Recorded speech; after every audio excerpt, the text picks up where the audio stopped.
नमस्कार दोस्तों, स्वागत है आप सभी का एक बार फिर से।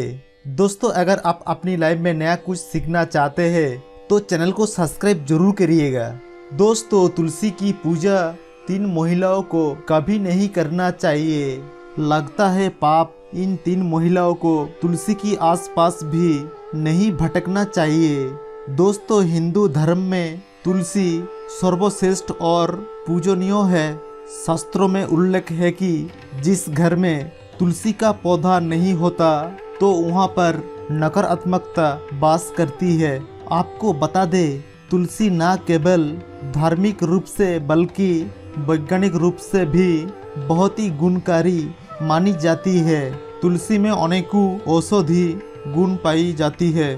तुलसी कई प्रकार की होती है, जिसमें रामा तुलसी, सामा तुलसी, स्वयती विष्णु तुलसी, वन तुलसी और नेबू तुलसी।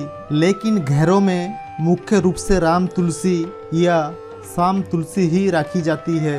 अन्य तुलसियों को घर में रखना शास्त्रों के अनुसार उचित नहीं माना जाता।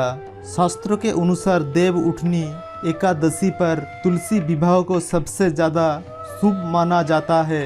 तुलसी विवाह से न केवल शुभ फलों की प्राप्ति होती है बल्कि कन्यादान जैसी बड़े पुण्य की प्राप्ति भी होती है।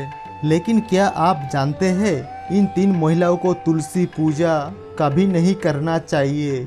ऐसा करने से माता का अपमान माना जाता है। तुलसी माता क्रोधित हो सकती है। तुलसी की पूजा इन 3 महिलाओं को कभी नहीं करना चाहिए। लगता है भयंकर पाप। तो आइए जानते हैं, क्या मासिक धर्म में तुलसी पूजा करनी चाहिए।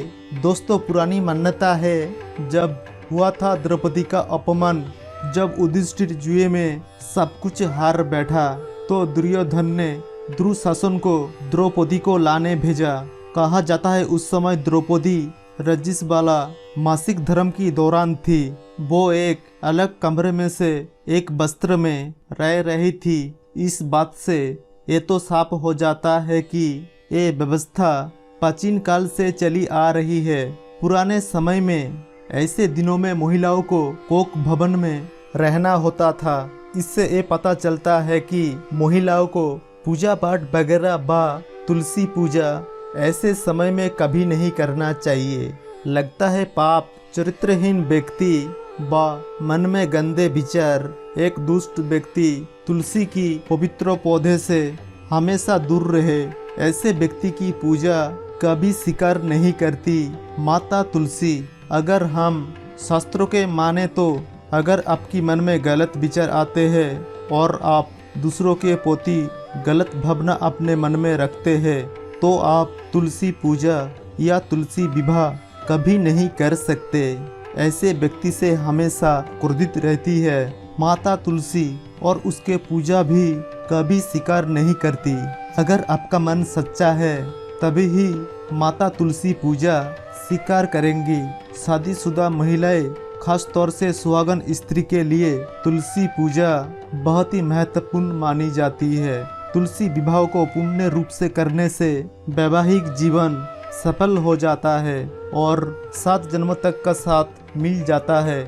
लेकिन क्या आप जानते हैं, अगर आपने हिंदू रीति रिवाजों के साथ 7 फेरे नहीं लिए हैं तो आप पवित्र तुलसी पौधे की आसपास भी गलती से भी ना जाए। इस अवस्था में आप तुलसी पूजा नहीं कर सकते। ऐसे में आप दूर रहे। बगैर 7 फेरे लिए कोई भी महिला तुलसी पूजा नहीं कर सकती। शास्त्र में इस बात का कतई माना है। अगर आपने कोर्ट मैरिज भी की है तो फिर भी आप तुलसी पूजा करने में सक्षम नहीं है।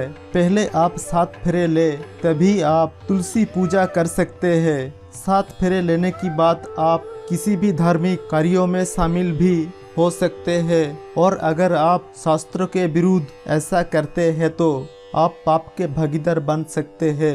माता तुलसी आपसे नाराज हो सकती है। दोस्तों, भले ही कुमारी कन्या तुलसी पूजा कर सकती है, लेकिन अपने हिंदू रीति रिवाजों के साथ 7 फेरे नहीं लिए हैं तो कोई भी विवाहित स्त्रियां तुलसी पूजा नहीं कर सकती। दोस्तों, आप में से कौन कौन चाहता है माता तुलसी हमेशा के लिए आपके घर में अपना वास बना ले? तो कमेंट बॉक्स में लिखिए, माता तुलसी तेरी सदा जय हो। तुलसी माता के लिए एक लाइक तो बनता है। जय माता तुलसी। दोस्तों, मिलते हैं अगले वीडियो में। तब तक के लिए good bye and thanks for watching my video.